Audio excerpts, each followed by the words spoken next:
Peace, everyone. Welcome. Welcome to Moorish Monday with Abdullah Il Talib Mosi Bey. I have a wonderful brother with me. We've been riding for good 15, 16 months together. This is Brother Israel Bey. He and I will be presenting the lesson tonight, the application of nationality, sovereignty, and national consciousness. I'm always excited to do a presentation with Brother Israel. Brother is very insightful, intelligent, dedicated, loves his kinfolks, his children, his wife, and his people, So I have a greatly admire this brother. Really appreciate his support that he's given me, given us, and I'm definitely looking forward to presenting. We're looking forward to presenting this lesson to you. Across the stream is my website, mooresandmasonry.org, for Moors and Masonry Part 1, Moors and Masonry Part 2, How Venus and Moon Rule, Etymology Vocabulary, Supplement G1, the Masonic Copper Square, and the connection to mind keeping. Go to mooresandmasonry.org. Always want to give a shout out to Brother Hank for offering his platform. Don't forget to like, subscribe, hit that notification button. Bring up those that keeps the algorithms up. All right, so like the video. In fact, hit that like button right now. Also invite other people on. While we're on live, share this video. Let people know that we're live. All right.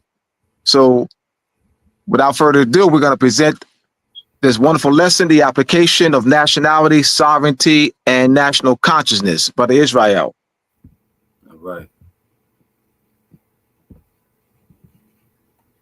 The application of nationality, sovereignty, and national consciousness with Professor Abdullah El Talib Mosi Bey and Brother Israel Bey. The June 21st, 2025 Human Rights and Nationality Conference is a platform to build relations with various communities on the local, national, and international levels in bringing awareness and education on the importance of human rights and nationality. Save the date. Location of June 21st, Human Rights and Nationality Conference, Brownsville Heritage House, 581 Mother Gaston Boulevard, Brooklyn, New York, 11212.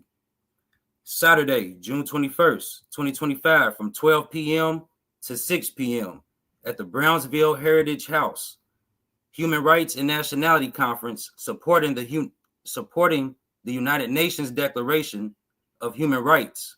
Contacts: Luisa Flores, 917-312-8466, and Abdullah El Talib Mosi Bey, 215-300-5471.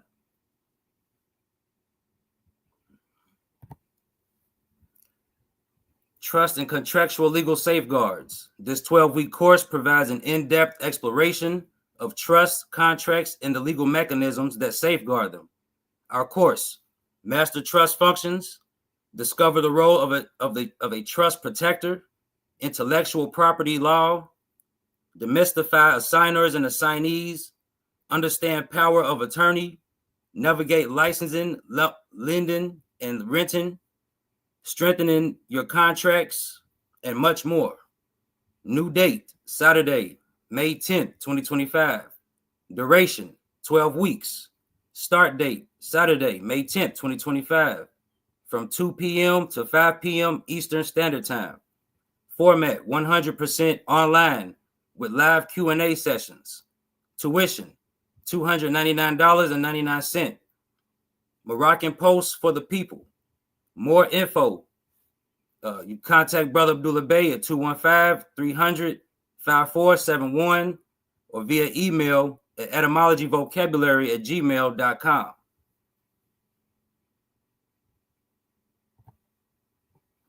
Quasi L, a panelist of the May 18, 2024 Moorish Political Unity Conference. a conduit to facilitate in Moorish history, Moorish nationality, and Moorish political unity education. Monday, May 12th, 2025.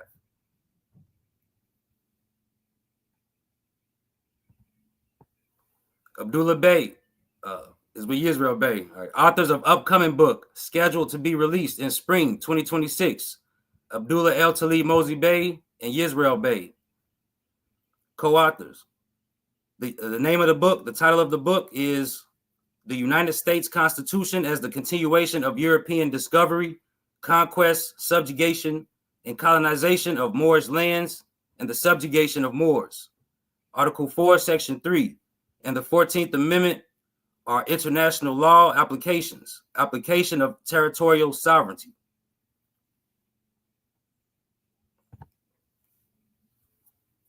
All right. I'm gonna play this first and then read it. Yeah, play it first. Yes. What color are you? In this country, black. Oh. No, for real. My mother is Irish. She's like the Queen of Ireland. And my father is black, and he grew up in Harlem, served this country. Beautiful. And his father's mother, so my great-grandmother, is Venezuelan. All right. So what we have here is Mariah Carey on explaining her race on George Lopez talk show. Talk show host George Lopez question to Mariah Carey, what color are you?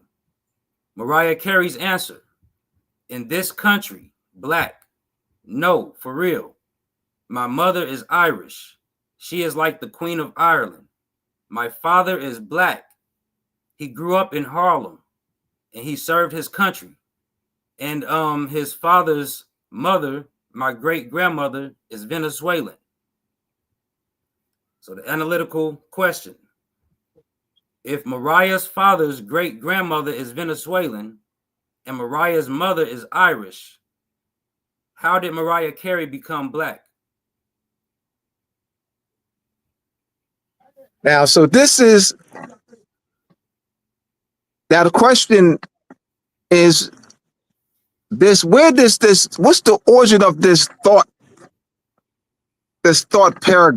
paradigm of asking someone what color is he or she? What color are you? Where did that, because everything has an origin. Mm-hmm. Every paradigm, every word, folklore, the image or symbol, ritual, celebration has an origin. So we're gonna, so that once again, those who are just joining us, today's topic is the application of nationality, sovereignty, and national consciousness. Is there a concept of national consciousness that's embodied in the question, what color are you? Does that question tie to a national consciousness? Does it tie to a nationality, or would lead someone to give a nationality? Nope. Now, Mariah Carey does mention two nationalities, but the Venezuelan and Irish does not fall under color. So Israel is going to give us the etymology of the word color, and as well as the legal meaning. Yeah. All right. So we have the legal definition and the etymological definition for the word color. Legal definition, the word color, an appearance, semblance, or simulacrum, as distinguished from that which is real. The etymological definition for the word color, a noun from Old Latin colos, originally a covering, akin to celare, to hide, conceal, from pi root, kel dash, meaning to cover, conceal, or save. So based on the legal meaning and the etymological meaning, how did the word color come to mean so what something looks like? Like what color are you? How did the word color come to be associated with a hue or complexion or skin tone, pigmentation or shade? A word that means in its legal sense and etymological sense, appearance, a simulacrum, distinguished from that which is real, or look like counterfeit or fake, artificial, Yep. not real, a pretext, disguise, deceptive, misleading. How did complexion, shade, pigmentation, hue come out of that? Like how I'm puzzled here. Like how would one derive complexion, skin tone, pigmentation, shade, or hue from these meanings? How did that happen? Like, what color are you, Israel? Like, how did that happen? It means fake, artificial, not real, pretext, counterfeit, hide, concealing, deceptive, misleading. That's interesting.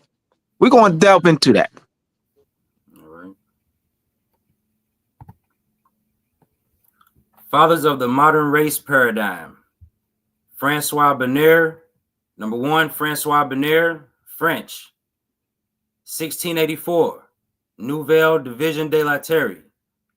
Number 2, Johann Friedrich Blumenbach, German. From 1790 to 1828, Decus Craniorum. And number 3, Carl Linnaeus, Swedish. 1735, Systemae Naturae. Now, with Francois Bonner in 1685, prior to his developing new division of the earth, he lived in India for 9 years and studied the caste system. The British had taken over India, 1717, and he lived in India. Actually, prior to 1717, he lived in India, and he studied the caste system based on different phenotypes or different structures, and so this is not something that he came out of thin air of classifying human family, and using the words white, black, red, brown, and yellow. This is that's a caste system that was developed from observing the caste system in India, not the use of the words black, white, red, brown, and yellow. So Francois Bonner used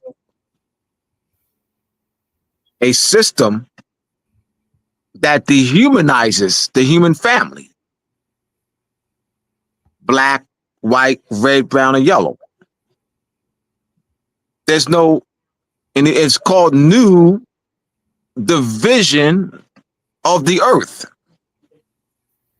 Doesn't tie to any clan or kingdom or emirate or caliphate, nationality or pedigree and ancestry, lineage, descent, consanguinity. There's no biological tie or genealogical tie. So could it be that what color are you, that George Lopez, can we tie the question that George Lopez asked Mariah Carey to 1685 to Francois Benaire? Yeah. Like, could we tie that?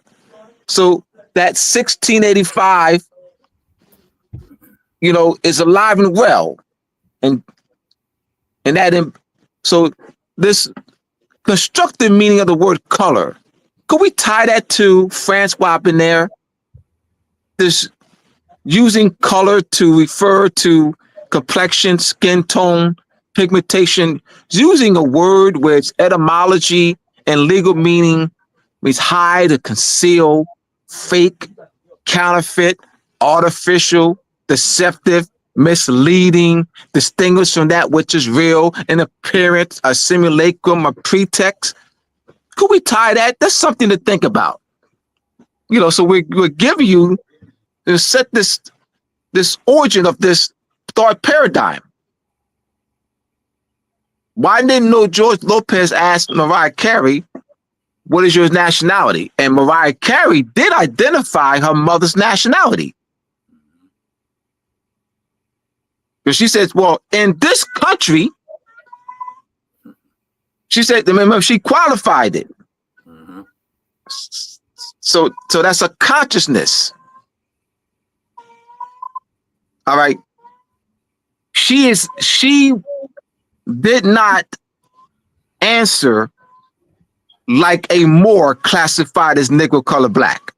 Like, she didn't answer, all right, a Moor classified as Negro, color, black. So let's say Whitney Houston. Whitney Houston was on George Lopez's show. And Whitney Houston, George Lopez asked Whitney Houston, what color are you?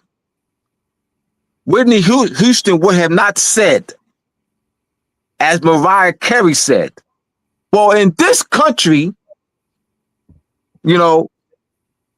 black. Like, Whitney Houston wouldn't have said, in this country, she would have said black. George Lopez would have asked Whitney Houston, what color are you? Whitney Houston would have responded, black.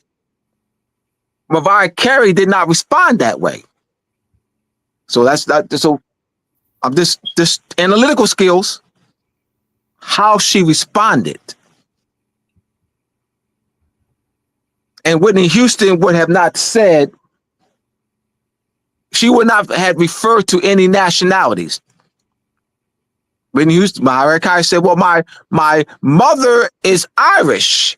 She's like the Queen of Ireland.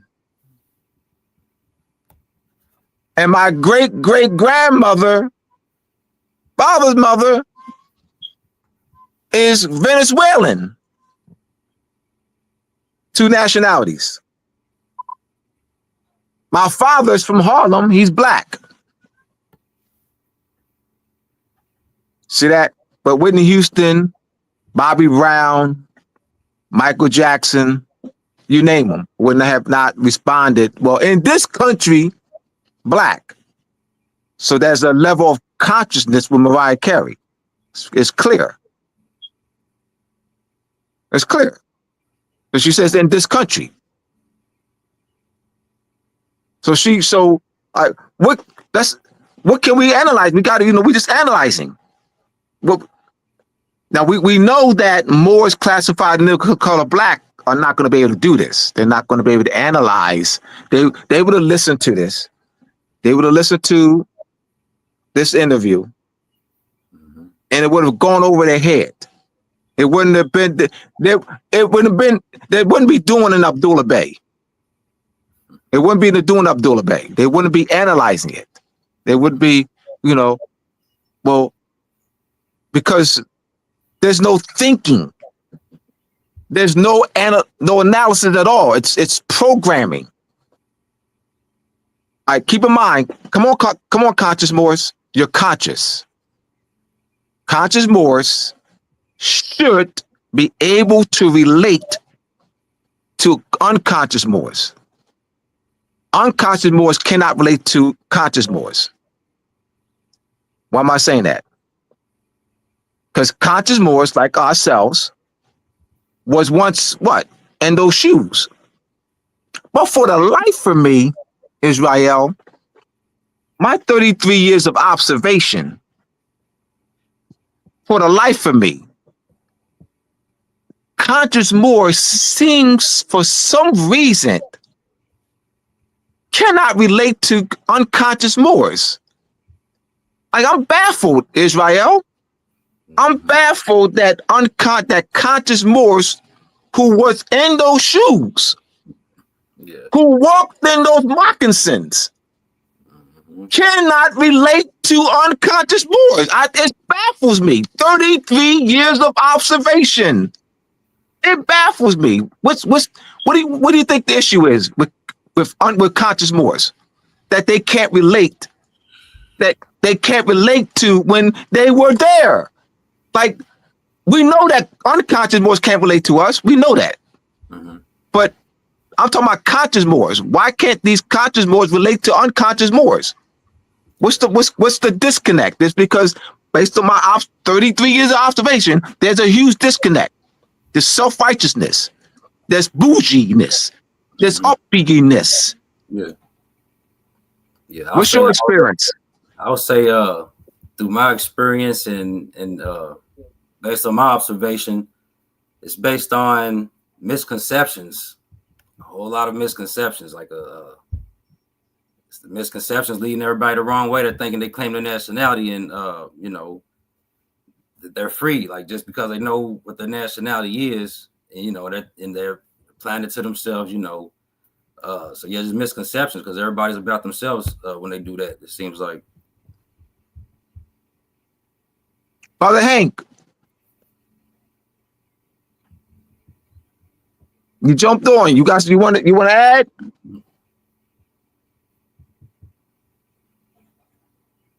All right, so, and I wanted to pull that out because Israel and I talked about this, and I said that I would pull that point out so that we can, because we gotta make it plain.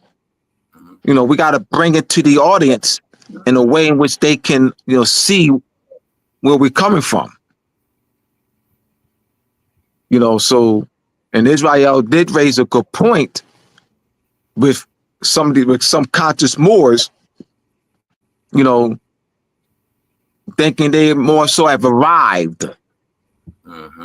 And then, like they said, there's a disconnect with unconscious Moors. Okay, can you hear me now, brother? Yes, I can hear you now. Yes. What you want to add? Oh boy, you this is a hot show tonight. I'm always behind the curtain, Islam family. Now, I'm gonna tell you straight, no chasing. Please do. Negroes misunderstood, co-signed the lie that they were Negroes, and they don't want to do the shadow work. That's called shadow work, where your nightmares, your ugliness, your skeletons, your hypocrisy isn't being acknowledged so that you can be the noble. But those who are living and haven't integrated, tall trees have roots to hell. Tall trees have roots to hell. And those who are in denial, their roots are rotting from their ignoring. That's all I want to say. Abdullah, you triggered me tonight, brother. This is a hot show. Rock on, brother. Rock on. Thank you, brother. Islam. Thank you. All right, we can go to the next slide, Israel. All right.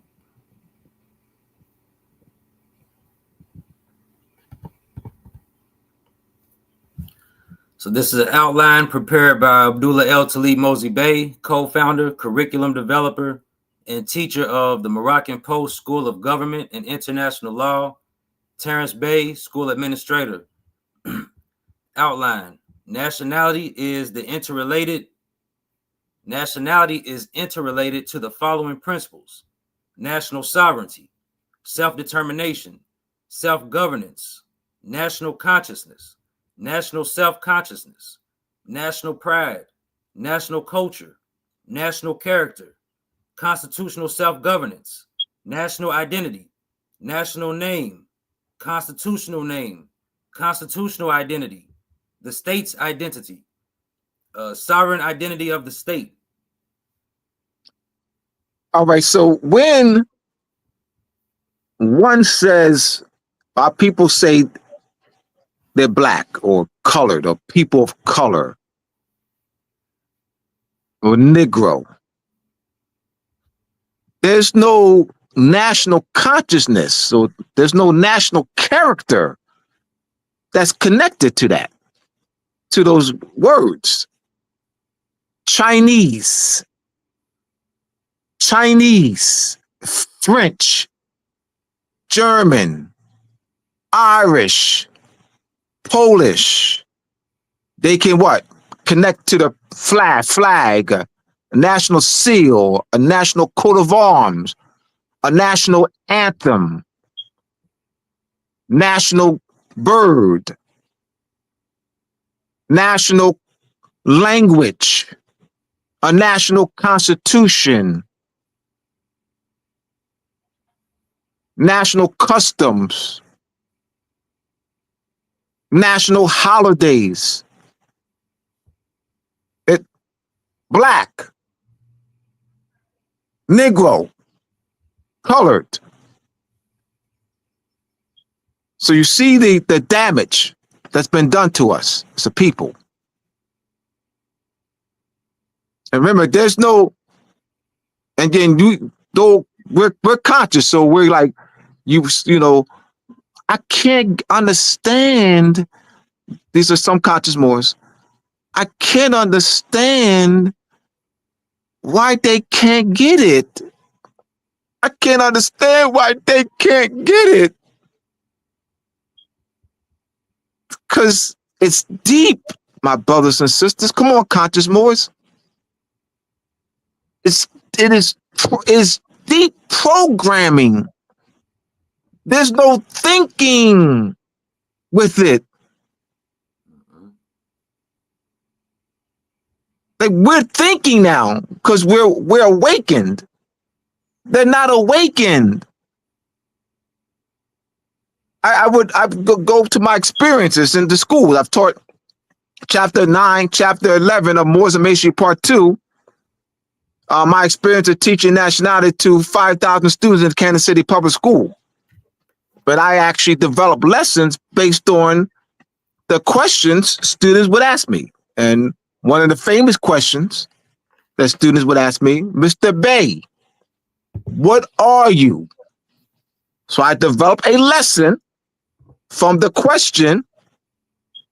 Let's stop here. Sister Louisa Flores, conscious Moors should be able to relate to unconscious Moors because they've been there, so they should be able to understand better than most. I agree with you both about I'm better than you. I bet you that, and then you're right. They should be able to, but they don't. They don't. Based on their experience, based on our being in the moccasins. All right, they should, but they don't. They not. That's a some. And this is my 30 years of observation. It's uppityness. Israel mentioned, they arrived. They're separatists. I mean, they separate from their people. They're better. They take the position. They're better than. They're better than. They become arrogant, self-righteous. So they don't want to be around unconscious Moors. They leave organizations. They leave national organizations. I've heard conscious Moors, Masons, who became conscious while in the lodge. Became Moorish conscious while in the lodge. They would come. Remember, conscious Moors would come to our class, and they would Masons. They would tell me that they no longer. They left the lodge because their lodge does not teach the history and that we're Moors. So instead of staying in the lodge, all right, and still going to the classes and staying in the lodge, and continue, because they leave a network. They leave a national network. So I'm just bringing these dynamics out. I'll read the other two statements, Sister, that Sister Flores had. All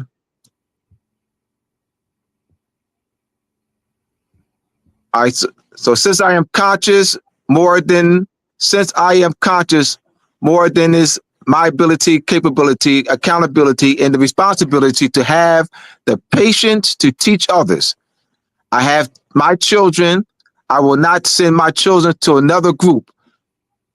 It is my responsibility to do the work as it is for our community, state, country, internationally, worldwide. You know what, Sister Louisa? My experience with this we have here, Stern Productions. Sternism, as Abdul is telling like it is. My experience with some conscious Moors is that they don't see it as a sense of responsibility. I think that's what it is, that they don't see a sense of the sense of responsibility is not there. I got mines. I got mines. This is my observation. This is observation. 33 years. It's not 1 month, 6 months, 1 year, 2 years, 3 years. I understand where I'm coming from. This is 33 years, thousands.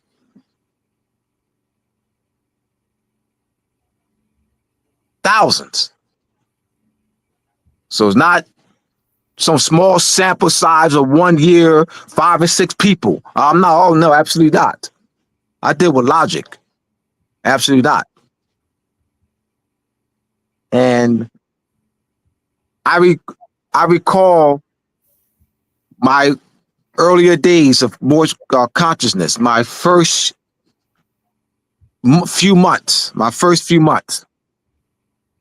And I recall being among conscious Moors and hear them talk about unconscious Moors. Like it burned me up. It made me. It fueled me. It fueled me. It did. I said I remember being this like maybe my second year of my Moorish consciousness, and this was an elder brother in his 70s. And he talked about, I'll never forget this. This was 32 years ago. I'll never forget this. I remember his talking about bragging about how much literature he had accumulated. He got boxes.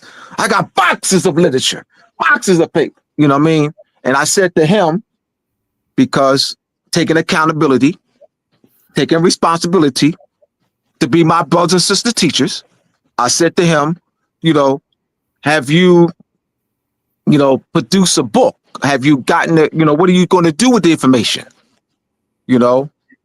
And he said that, that I took the time. To do the research. Let them do their own. That fueled me.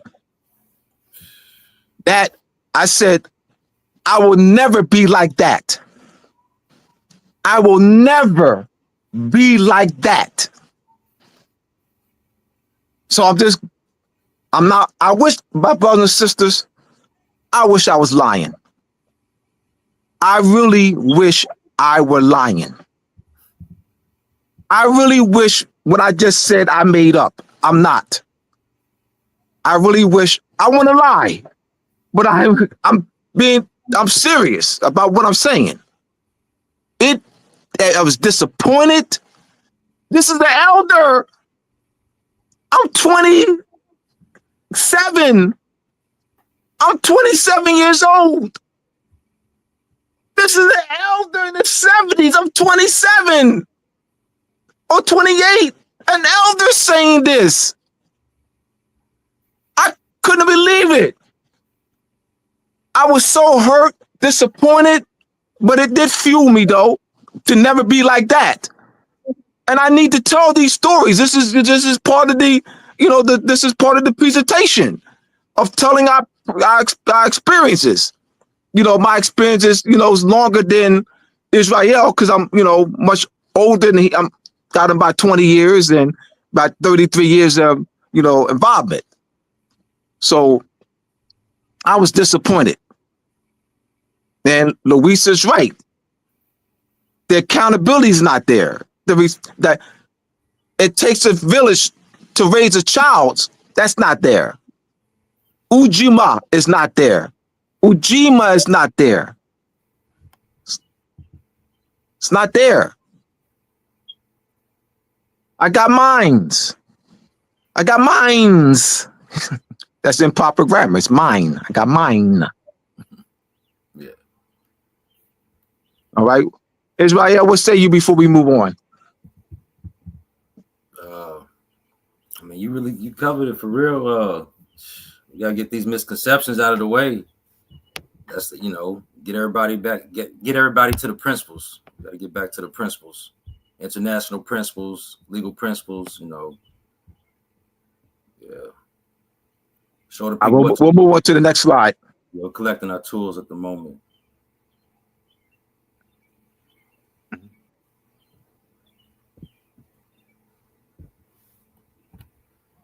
And we're going to keep, like I said, all right, there you go. Sovereignty and national identity are intrinsically linked, forming the foundation of a nation's political and cultural character. Sovereignty, in essence, is the right of a nation to self-govern, free from external interference, while national identity encompasses the shared values, beliefs, and cultural traits that define a group of people. Here's a more detailed explanation. Sovereignty and its components. Self-governance. A sovereign nation has the ultimate authority to make its own laws, enforce them, and manage its internal affairs. Independence. Sovereignty implies the nation's freedom from external control or domination by other states. Internal and external authority. A sovereign nation has the power to govern within its borders, internal sovereignty, and to represent itself on the international stage, external sovereignty. Now we looking at here national consciousness, sovereignty, and national identity. So you're looking at the national identity is the name of the nation state. So Burkina Faso is the national identity, national name, and that the national identity, because that the nation name of the nation state is the national identity, or national name, or constitutional name, or state's identity, or identity of the sovereign state. And that is embodied in the national nation state's constitution. And that the name of that's the people of China, the people Republic of China, the people of Burkina Faso, the people of Ireland, the people of France, the people of Germany, the people of Russia. So you have the people of us. That national identity or constitutional name or state's identity or constitute or identity of the sovereign state or national name, once again, is embodied in the Constitution, particularly in the preamble or particular first article of a nation's constitution. And that is how that nation state is recognized internationally. So that the nation, so what is it? The name that's the national name that's embodied in the national nation's constitution is how they're recognized internationally.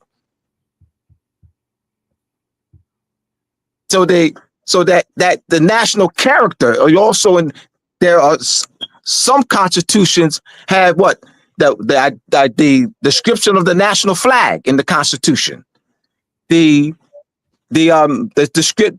description of national flag, or the national bird, or the national coat of arms, is because that's part of the national character.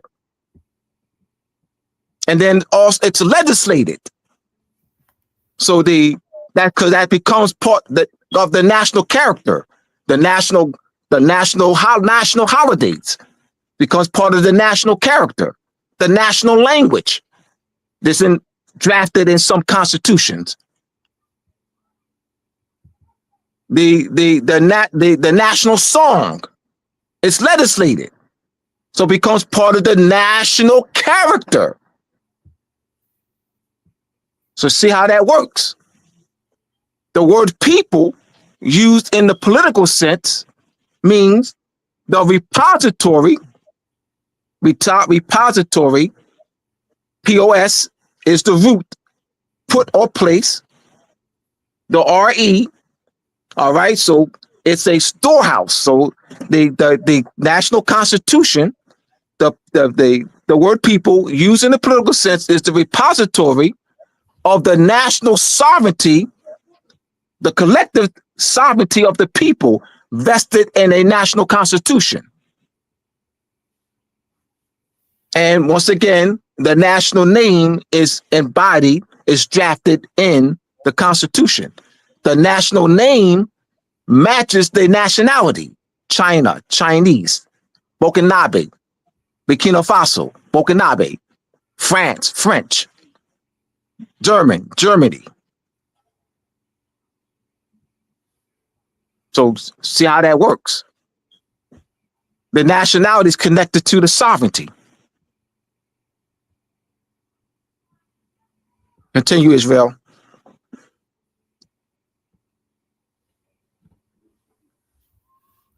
National identity and its formation. Shared values and beliefs. National identity is often based on shared cultural norms, historical experiences, and political aspirations. Social construction. So stop there. We have here, see, shared,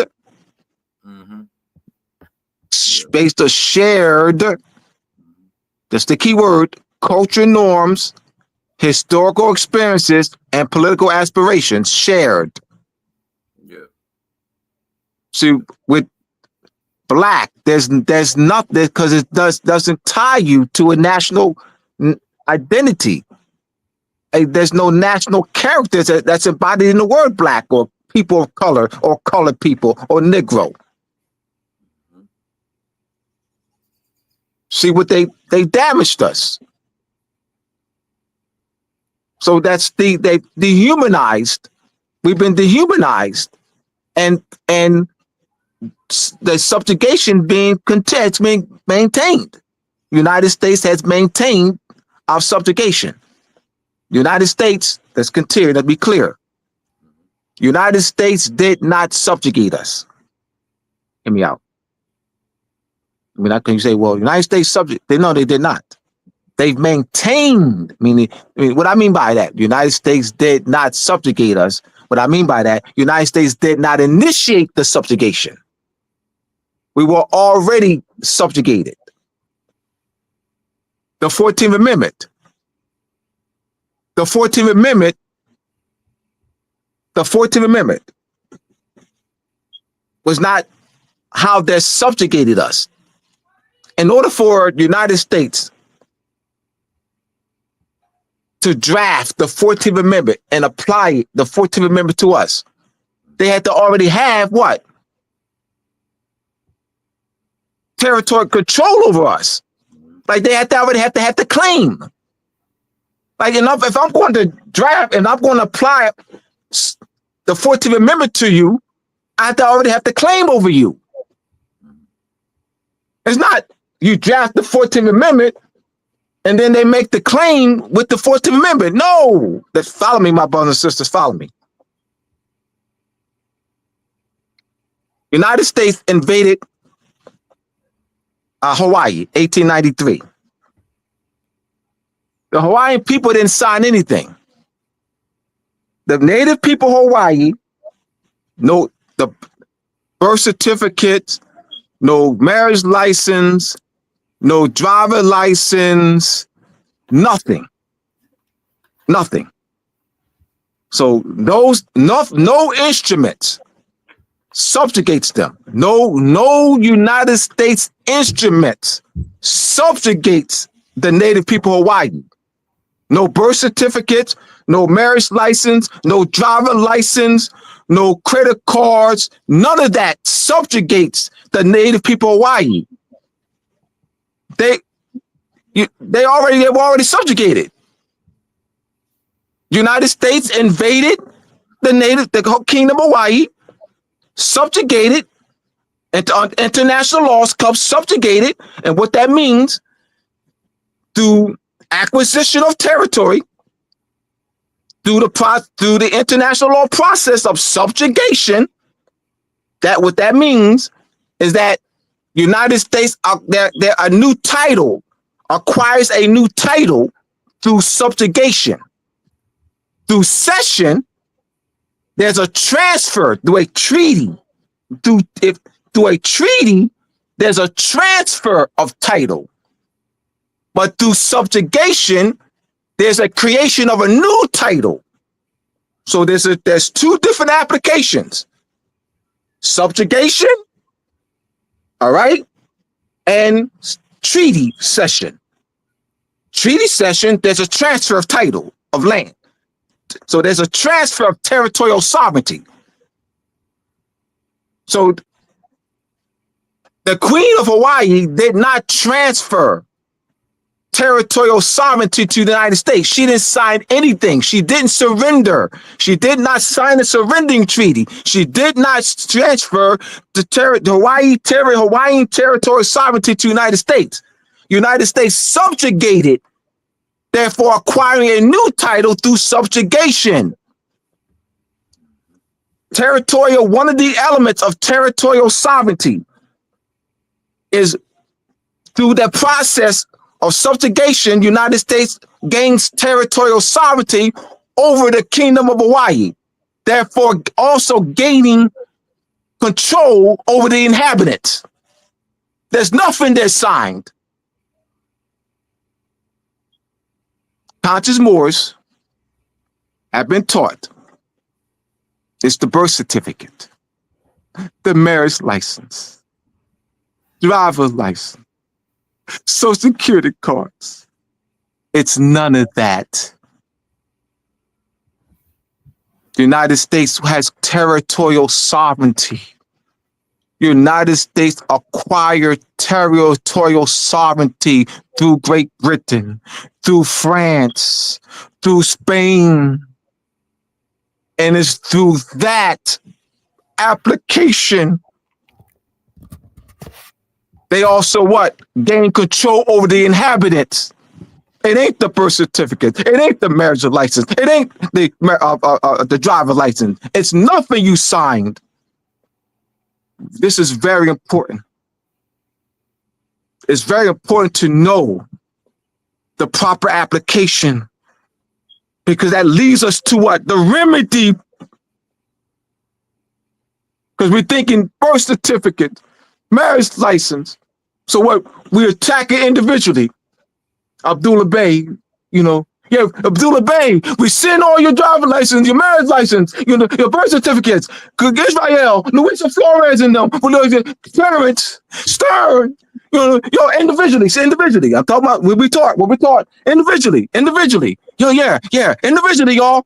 I mean, we got the millions of it got to do it individually. You send your own individually. individually. See, because that's how they got jurisdiction over us, y'all. They got jurisdiction over us, with the birth certificates, the driver's license, the marriage license. No, they don't. They have jurisdiction over us, but not through that means. This through territorial sovereignty that they gained through France, Spain, Great Britain. It's called territorial sovereignty, which is the core principle in international law. There's nothing you signed. There's nothing that the native people signed. It's through subjugation how the United States gained territorial sovereignty. So what is the process? What's the remedy for the native people of Hawaii? The recovery of lost Hawaiian sovereignty. That's why it's important to know the cause, which leads us to the remedy. Go ahead, Israel. Social construction. National identity is not inherent, but is created and reinforced through social interactions, cultural practices, and political discourse. Elements of national identity. These can include language, history, traditions, symbols, and a shared sense of belonging. The relationship between sovereignty and national identity. Foundation of national identity. Sovereignty provides the political framework within which national identity can flourish and be expressed. Protection of national identity. A nation's sovereignty allows it to protect its cultural heritage, values, and traditions from external threats. And let's go back to that. Now, how's that done? It's what? Drafted in the National Constitution. And if it's not drafted in the National Constitution, it's legislated. It's legislated. In some constitutions, you have the national language, the national bird, the national flag, description of the national flag. All right. But if it's not drafted in a national constitution, then it's legislated by a nation's parliament and or Congress or legislative body. Mm-hmm. So how it's done though. How it's protected, because it has to be drafted or do legislation. So because that becomes what? Part of the national character. I'm just want to make it plain, my brothers and sisters. Got to hood it. Got to make it plain. Mm-hmm. We teach you nationality. Once again, those who are just joining us. Today's topic is the application of nationality, sovereignty, and national consciousness.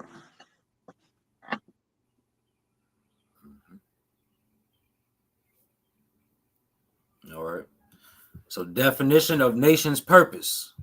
National identity helps define the purpose and goals of a nation, which are often expressed through its foreign policy and other actions. Popular sovereignty. Let's stop there. Let's stop there. Okay. All right. It says, which often is expressed through its foreign policy and other actions. So as I said earlier, that's when we reiterate my point and I'll expand on it.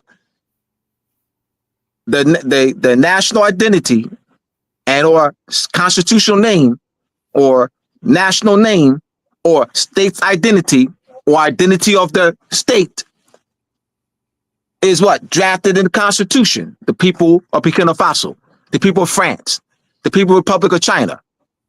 And that is through the national Constitution, that where that national name, constitutional name, national identity, state's identity, identity of the state is recognized. That name is recognized by nation states internationally.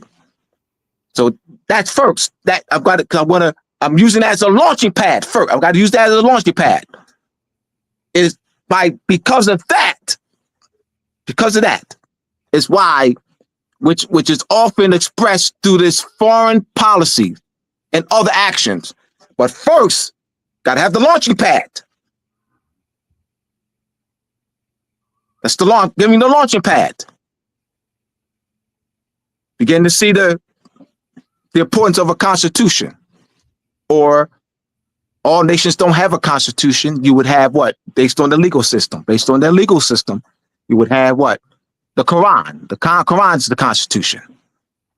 That's a religious legal. If it's a religious legal system, you know, it was called ecclesiastical law or a religious legal system. The Quran or Torah would be the quote unquote constitution. All right. We gotta open it up, you know, Israel.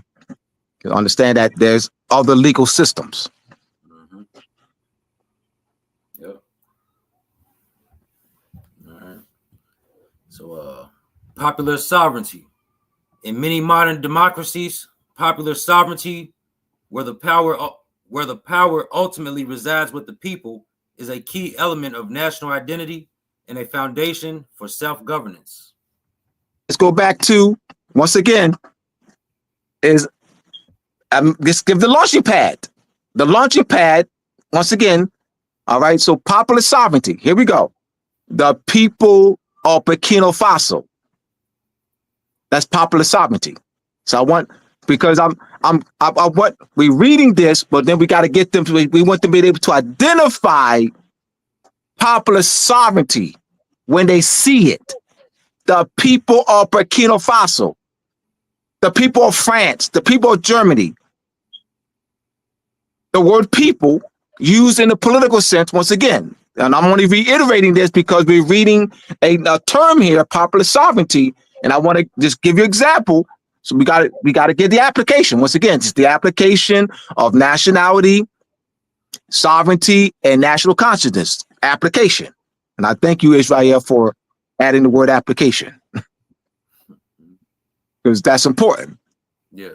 You know, so we talking the application, you know, so so the people, once again, the word people in the political sense is the collective sovereignty, is the repository of the collective sovereignty of the people vested in the Constitution. That when constitutes popular sovereignty. The seats don't belong, so the seat does not belong to the one who's elected. They're a trustee. They hold the seat as a trustee, or what they call representative. But that's not their seat. That's the people's court, the people's office. That's not. All right, that's following me, my brothers and sisters. To define the word official, the depth of the word official, that they're exercising is only if it's exercise a portion of the sovereignty of the country, a portion of the sovereignty of the country. I used this last week. All right. I'm going to use the United States Constitution. Article 1, Section 1 of United States Constitution. Constitution shall vest, legislative power shall be vested in what? Congress, containing Senate and House of Representatives. Article 2, Section 1. The executive power shall be vested in the office of the President of the United States. Article 3, Section 1. The judicial power shall be vested in what? One Supreme Court. All right. So let's go to Article 2, Section 1. The executive power shall be vested in what? The President of the United States of America. It doesn't say what? In the Secretary of State. Doesn't say the Secretary of Defense. Doesn't say. So they're not exercising a portion of the sovereignty of the country. Let's go to the Constitution. That the executive power ain't vested in no. Executive power is not vested in no office of the Secretary of Defense. Executive power is not vested in the office of Secretary of the Treasury. Vested power is not vested in the office of the Housing Development. How do you know, Abdullah? Oh, it's called reading. Ikra. Reading. Article 2, Section 1. The executive power shall be vested in President of the United States of America. He, President of the United States of America, nominates, Senate, appoints. Congress, creates the department. But Congress does not create the executive power. Congress creates the department, but Congress does not create the executive power. It's a creature of the Constitution. The office of the president is the creature of the Constitution. Oh, departments are not a creature of the Constitution. Where's that at? Hold on. The departments are the creature of the Constitution. They're not. The president is vested in the. So then I just wanted to reiterate these points because just teaching people how to study, guiding them, just making things plain. Just want to reiterate that point that I made last week. Go ahead, Israel. I just thought it to be fitting, some things you got to just reiterate, several times. But there's nothing to remember. This ain't no rote memory. It's not learning. You don't learn by rote memory. You learn by principle. I'm not memorizing. Let's learn the principles. Because you can read, all right, Israel knows the Bible. Well, how do you determine that Israel knows the Bible? Because he can recite it. Oh, that doesn't mean Israel knows the Bible. You say no. So that's epistemology. Because Israel can memorize certain passages doesn't constitute knowing. Hear me out, my brothers and sisters. Because Israel can recite, rattle. Just using an example. Doesn't constitute knowing. That constitutes rote memorization. That's not knowing. No, because we do that. We hear, hey, they know the Bible. Woo! Hey, man, they can, man, reciting, you know what I mean? Hey, I ain't impressed with that, please, because I know that doesn't constitute knowing. And I know I'm going to be, hey, people going to throw stones at me, but I don't care.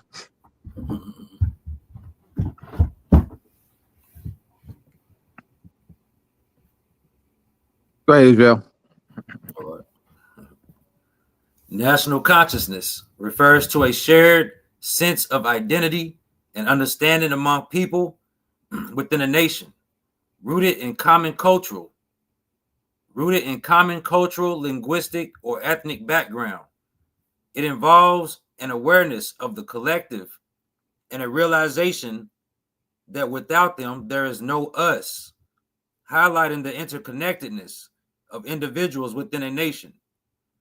This consciousness often arises during struggles for independence or nation building, and it's seen as a crucial step in forming a nation. Elaboration. Crucial step. Yeah, crucial. Hey, can you repeat that part, please? Reread that part, brother, because that's important, man. This consciousness often arises during struggles for independence or nation building, and it's seen as a crucial step in forming a nation. National consciousness. And then in this case will be a crucial step. The restoration of our Moorish national consciousness, it is a crucial step to recovering our lost Moorish sovereignty. So it wouldn't be for us. Just want to I have to qualify everything I do because we're not forming a nation. We're not forming a nation. I want to explain. We're not in the process. We're not on a road to forming a nation. I got to qualify this. 1968. You know me, brother. 1968. The representative of Ceylon, the United Nations, the International Law Commission, the International Law Commission of the United Rights to do the States of the United Nations, had classified Ceylon as a new state. It's 1968. The representative of Ceylon challenged that claim that Ceylon was not indeed a new state, but in fact an old and original state. So Ceylon, because that's important, that Ceylon was not forming a new state. Ceylon was recovering her Ceylon's lost sovereignty, and would be and Ceylon used 19th century diplomatic relations, which is the 1800s, proving that Ceylon was not a new state, but an old and original state, and should re-enter the family of nations under the reversion to sovereignty, as an old and original state. That's important to know, because having that knowledge is what be able to apply the proper application. The proper application for Ceylon was reversion to sovereignty, revert to a pre-existing sovereignty. Not forming. We're not forming new. We're recovering our lost Moorish sovereignty, not forming something new. It exists already. It's pre-existing. It's called lost sovereignty. The native people of Hawaii are not forming a new sovereignty. It's called recovery of lost Hawaiian sovereignty. The Hawaii sovereignty movement is recovery of lost Hawaiian sovereignty. Now, they may form as a republic, maybe not as a kingdom, but as a republic, but it's not a new sovereignty. It'll just be a different form of government, but not a new sovereignty. All right, that's one. We're talking political science, political philosophy, international law, jurisprudence, constitutional jurisprudence. We're coming from 5 different subject matters.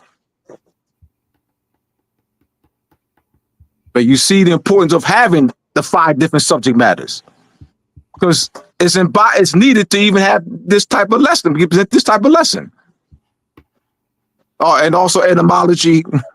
We can go on and on. Semantics. Go ahead, Israel.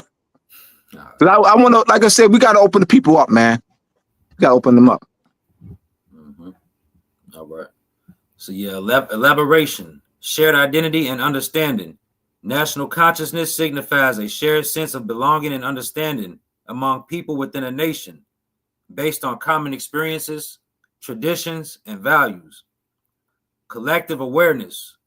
It involves recognizing the importance of the collective, the nation, and understanding how individual actions and beliefs contribute to the overall national identity.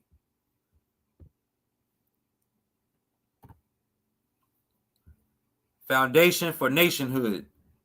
The rise of national consciousness is often seen as a fundamental step in the process of nation building, as it fosters a sense of unity and purpose among a group of people. Examples in history. Historically, periods of national consciousness have coincided with struggles for independence, revolutions, and the establishment of new nations, as people come together to define their shared identity and destiny. Nationalism.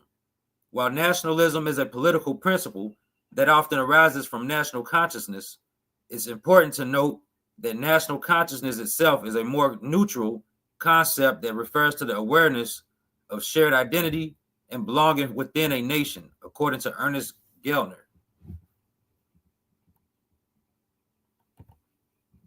I see shared identity as go ahead, Israel, because we already talked on it. Continue reading, brother. All right. So self-determination of people is a core principle in international law, meaning that all peoples have the right to freely determine their political status and pursue their economic, social, and cultural development. It allows groups to decide their own destiny, whether through forming independent states, choosing to remain within existing ones, or establishing other forms of association. Key aspects of self-determination: right to choose. Self-determination grants peoples the right to freely choose their own political future, including the type of government and their relationship with other states. External and internal. Self-determination can be viewed as external, referring to the right of a people to form their own state or to freely determine their relationship with other states.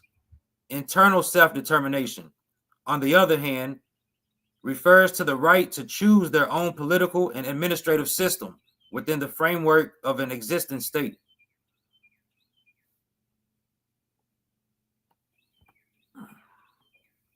International legal basis. Self-determination is recognized as a customary international law principle and is enshrined in various international treaties. Constitutional recognition.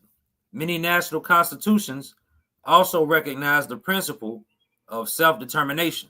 Yeah, absolutely. Spain, several of them. I've looked at about 10 of them. Like that, I remember. And they actually have self-determination in their, I think, the preamble or Article 1. And that is true. All right. Group/political level. International law. Self-determination is a core principle of international law, recognized in the UN Charter and other treaties. It refers to a people's right to freely determine their political status, including the right to form their own state and choose their government. Internal versus external self-determination.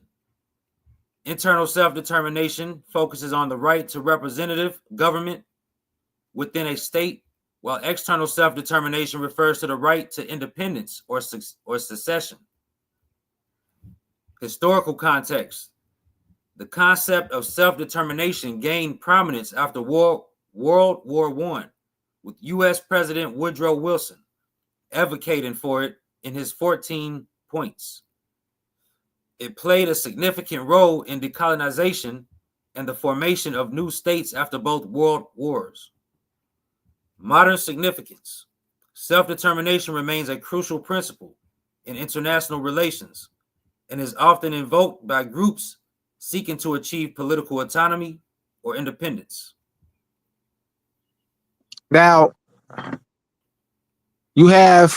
there's unconscious Moors, because once again, today's topic is nationality, sovereignty, the application of nationality, sovereignty, and national consciousness.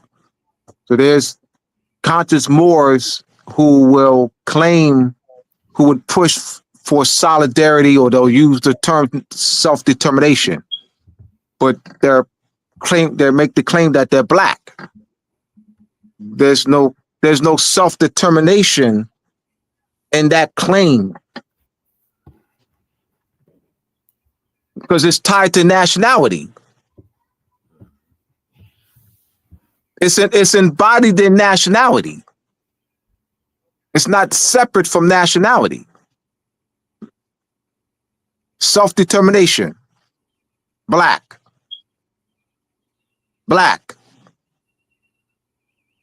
That's not, there's no understanding what that is, but once again, there's no thinking on it. All right, continue, Israel. We've addressed that already, but I just wanted to make that point that there's nationality and the nationality and self-determination link.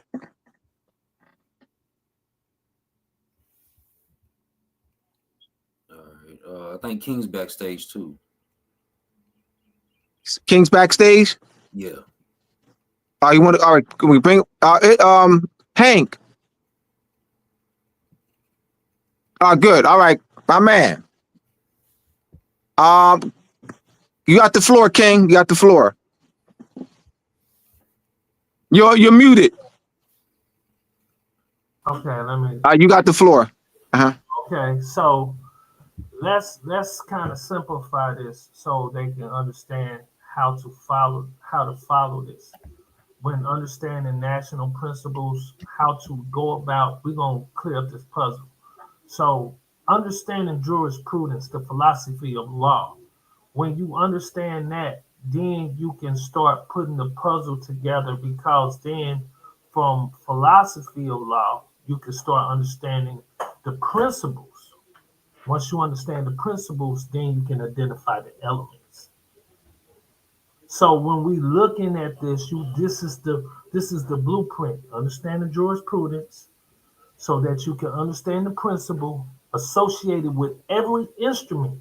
The Constitution was based on a constitutional, right, jurisprudence to determine the principles associated with that document.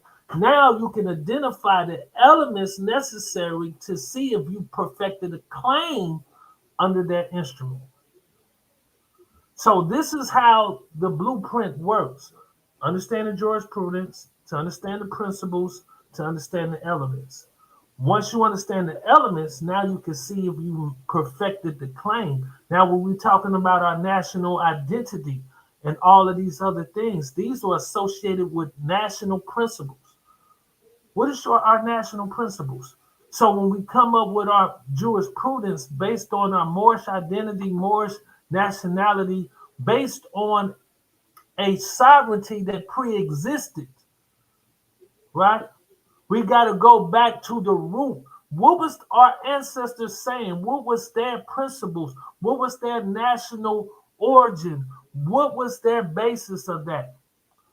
So now we understand the purpose of understanding who they are, so we can associate ourselves with that to understand the jurisprudence in which they live by, their philosophy of law, to incorporate the principles that was associated with those, with their nationality. So then we can look at those elements and perfect the claim if we move forward in international law. So this is how we need to identify and understand and study law, understanding the jurisprudence, because you got to understand the philosophy. Why was I? So anytime you write something, like if you write a document, right? What was on Brother Israel and Brother Abdullah mind? What was their concept? What was their philosophy of what they think about the world when they constructed that? Now you can understand, okay, where did they get that from? Oh, it's based on these principles, these ideas, okay. Now, what is the elements associated with this principle? Oh, this principle state this, and this, and this. So now, in order to say, I perfected a claim, you got to meet the elements.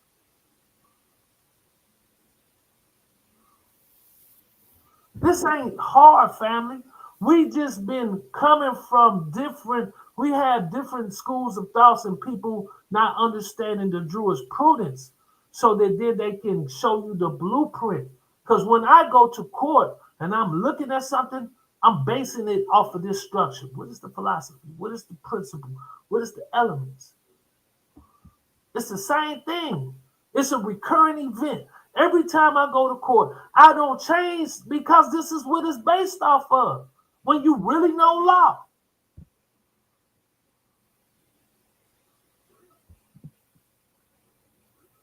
People say, King, how many cases? A lot. I won a lot of cases based off this same ideology.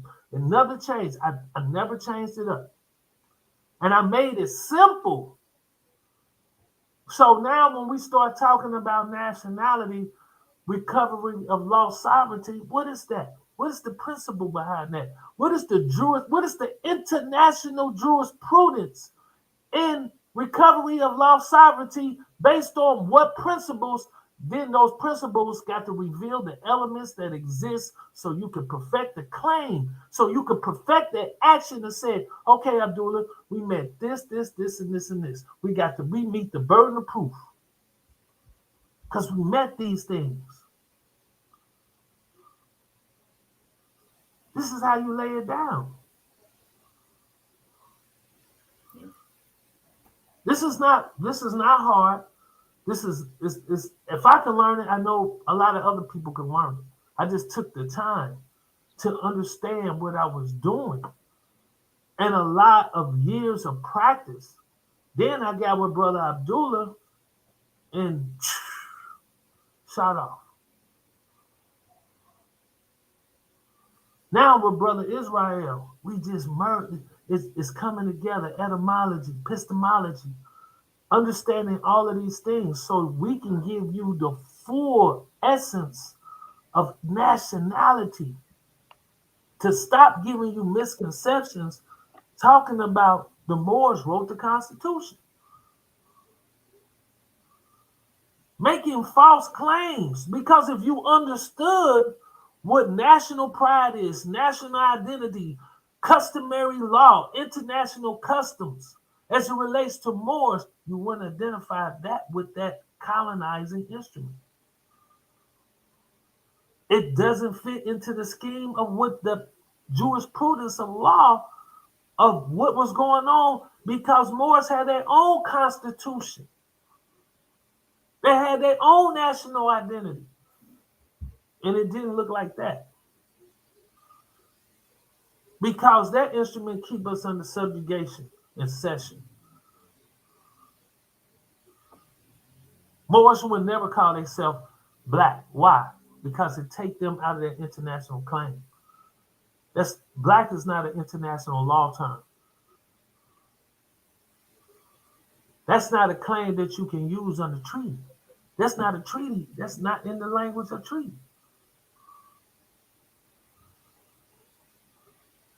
So if you understood law, you would then be able to understand how to articulate these things and break it down because it's scientific. You will be able to simplify this. Why call yourself something that never existed? That's a subjugated term because they're saying, well, you black. You don't belong to any nation, so we don't know what to do with you. So we're going to throw you in a category because we don't know who you are. You came from Mars. You came from off a spaceship, and we don't know where you people come from. You don't have no national identity, culture. You don't have nothing that is tangible. We don't know who you are, where you come from. Y'all came from the sea, the bottom of the sea. Where these people come from? You just came out of nowhere. So now they playing the race game. You black, white, yellow, green. Right? Why? To keep you in a subjugated status so that they can continue to say, we got claims to the land. We got claims to everything you got going on. And you are subjugated under our laws. You can't be sovereign. You can never restore your sovereignty because you in a crisis where you are black. And we had to identify who you people were. We had to give you something. We had to give you something. You don't even nationally really have a status. Black is not a status. That's a condition of servitude. Status is, if you understand, status means your relationship to persons, places, and things. Black is not a person. Black is not a place. Is it a thing? Mm-hmm.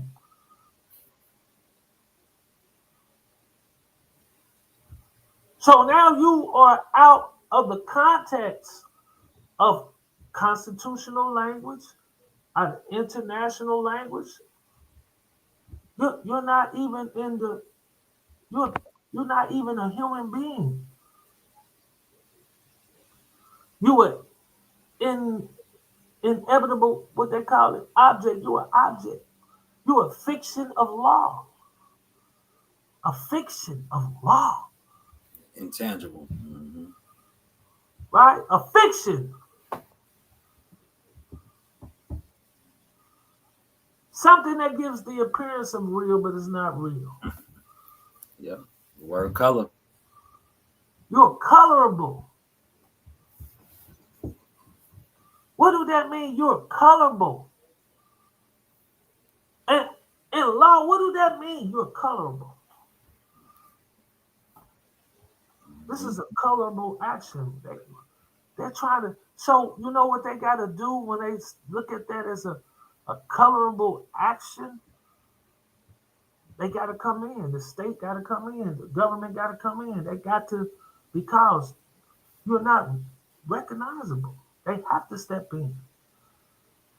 Because when the French were in Louisiana, didn't they give the French or who did they give land to, Abdullah? Didn't they recognize their nationality and their status? And they gave them land, them French soldiers? Didn't they identify them as French soldiers? They knew they had a status because that France is a country and is related to these people, and they wrote law associated with that to secure their status and their position with their land, saying these people can have lands here. The French, they got land grants that's recognized in law. Black people are technically unrecognizable because you are fiction. So what did the government do? They say, well, we don't know who. We got to protect these. We don't know. They can come and sue, but they technically don't have any legal standing. But they can come and they can utilize our court. We had to give them something because, they didn't have none. The states didn't recognize Black people. Right? So the government came in to do what? That was the 14th Amendment. They had to give them something. So you recognized by the federal government, because states didn't have to recognize you because they don't know, they don't have no treaty. You wasn't a nation. You weren't a pre-existing sovereign state. So they was like, we don't know who you guys came from outer space and y'all was aliens and Martians. So y'all don't got no claim on the planet nowhere. We don't know who you people is. So we have to give you something so we can recognize you. But you technically can't have no status that related to sovereignty or any type of property rights. We got to give you something. So now you a creature of what? Of Congress.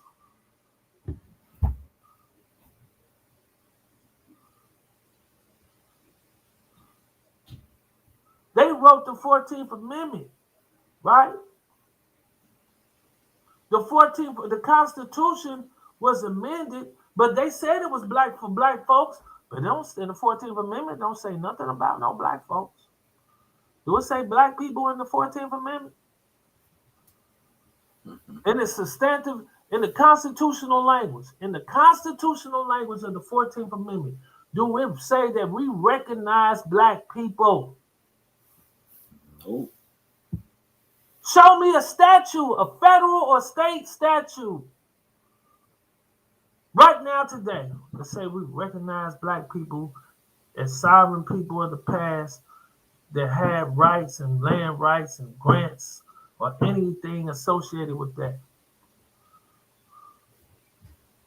The proof don't be in the pudding, family.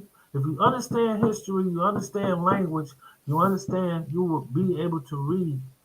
You could go and look what they did to black. They had legislation for blacks. North Carolina, all of these various states, they had black codes. That was for you. You was under subjugated states. You would continue. They act like they black people, so people will run around here calling themselves black. I was talking to my children. I've been telling them they was Moors, they was Moors, they Moors. They go to school talking about they Moors. The teacher's telling them, you a what? Who is a Moor? We never heard of that. You black. I'm black. You black. My kids say, no, Daddy, we black. Huh? Who told you that? My teachers. Where they get that from? Who told you? Who told them that you were black? So we got to understand. I just wanted to add something to, because I'll be listening to my brothers, man. I'm so proud of my brothers. We can now break up a lot of the misconceptions through understanding these principles, understanding jurisprudence. Because if you understand jurisprudence, because the jurisprudence create the principle. Then the principle break down into elements. The elements is the DNA of the principle. The jurisprudence is the ideology that created the principle. Hey King, so we got 13 Go ahead, my fault. minutes. No. I want to stay on. I want to fill some questions. We got 13 minutes. Type your questions in the chat or comment, but I prefer questions.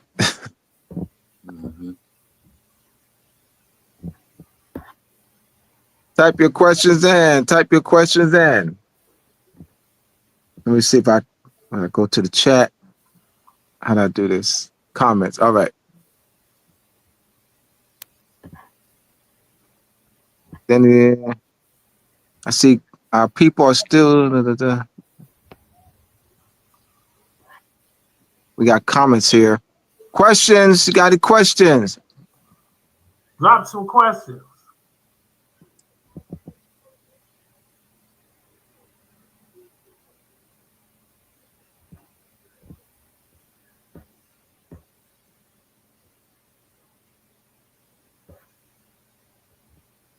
We have Luisa Flores. Thank you for that, Brother Abdullah Bey, preaching very well. Does that mean they do understand or live by it every day in their actions or live emotions? Thank you.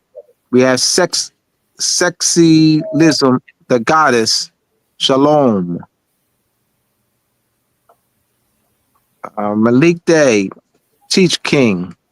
He's talking about you, King. Sternism, are you guys winning the debate? Your claims.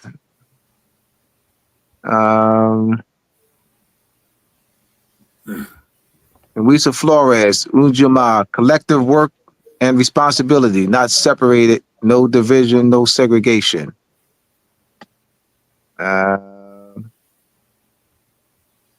Lee Bay, Moorish Americans, Muslims. White means purity, purity means God, God means rule of the land, the rule of the land, international law, ancient maxim. Lee Bay, branded blacks in America, they get their house, car, job with the same corporate instrument Dred Scott had. It now has an additional draw, the Social Security Administration, 1935, adhesion contracts.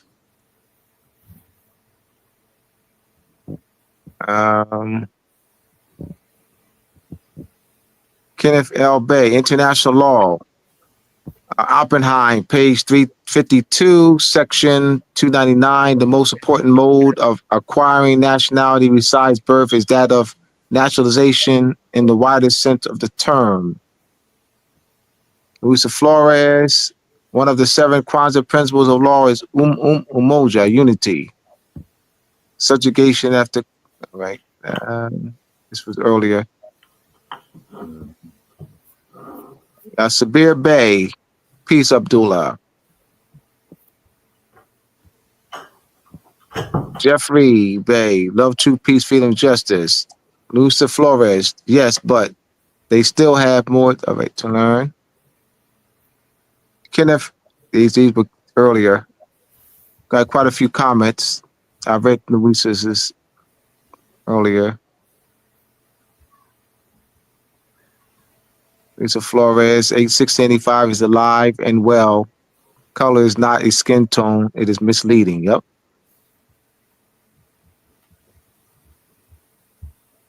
Thomas Wallace, Islam Mo. Malik Day, Native Moor, Islam lords and nobles. Luisa Flores, blitz and more blessings to you. All you seek truth and peace, intelligence to no end. This is Brother Kenneth L. Bay, Brother Obadiah, first in the building. All right, yeah, this is earlier. Just wanted to. Nadine, Sister Nadine, Figueroa Bay. He's Venezuelan. All right. This was earlier. I don't see any questions. We have 7 minutes.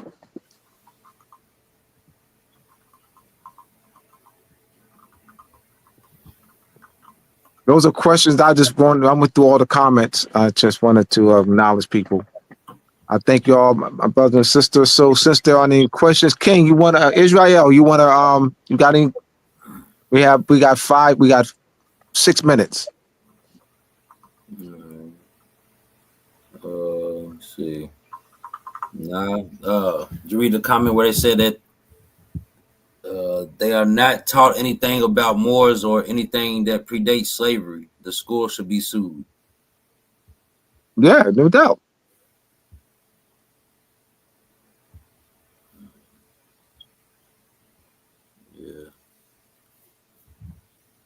Yeah.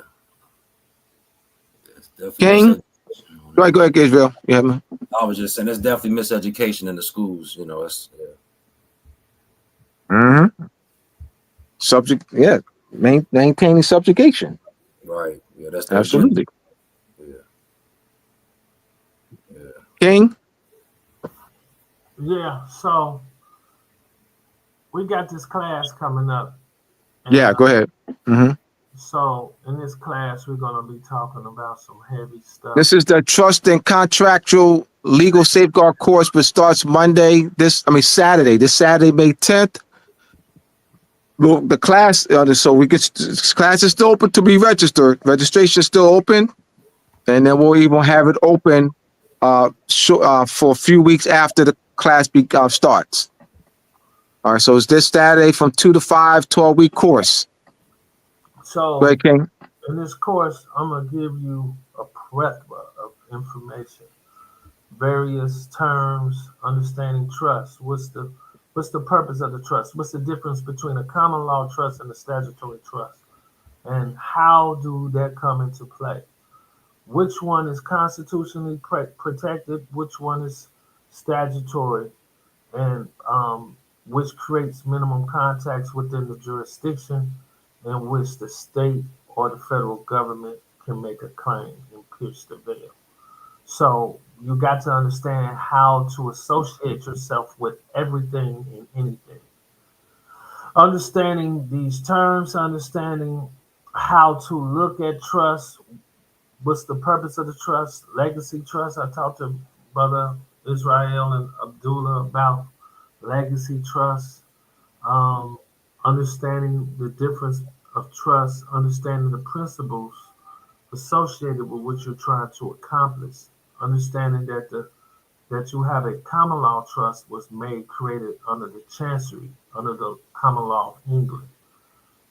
So you got to understand how that works. So we'll be going into a lot of different things, how to look at trust, how to look at variations of different safeguards, language, substantive language in your trust, what kind of language you need to safeguard, what kind of actions that the trustee need to have, what kind of limitations you need to put on the trustees. So trustees can't steal money and embezzle money because you didn't have the proper language in there to put checks and balances within the trust to ensure the integrity, the purpose of a trust protector, why you need one, why would you need a trust protector? All of these different things, all of these variations of combinations of things that you need to associate with. We're going to even be talking about constitutional money. We're going to be talking about how to use the U.S. Mint at some point later in the end, right? I'm going to be bringing a plethora of information based on Constitution, based on statutory, based on proper principles and understandings, so that we can kill the misconceptions to understand how to utilize these instrumentalities in these entities to be able to safeguard what you create until we can rise up of a people to move into an international platform and get and recover our lost sovereignty. Then you will have the true fullest protection. That's the ultimate protection. But right now, just having some of these things in place can help you facilitate and move a lot better. We'll be talking about some other stuff. I got a plethora of just knowledge of understanding information and understanding what kind of clauses you need to have, and then how to incorporate corporations like LLCs, S corps, different things to utilize and associate it with how you setting up your network, how you want to communicate these entities, management companies, different things like that. Understanding trade secrets, understand if you got a religious society, vows of secrecy, right? Those are types of agreements, those constitutional agreements. I mean, those kind of agreements that's constitutionally protected under such contract, your unalienable right to contract, because they can't lien your right to contract, right? So you can put conditions on your children because they're under your trust. Under that, rights of publicity, understanding intellectual property rights, how to associate with that, how to contract, and all of these different things. Understanding how to, because it's going to boil down to how you not understand how to contract. You muted, Abdullah. 30 seconds. So I just want to tell everybody, come on into this class. This class is going to blow your head off. It's going to put you in a space.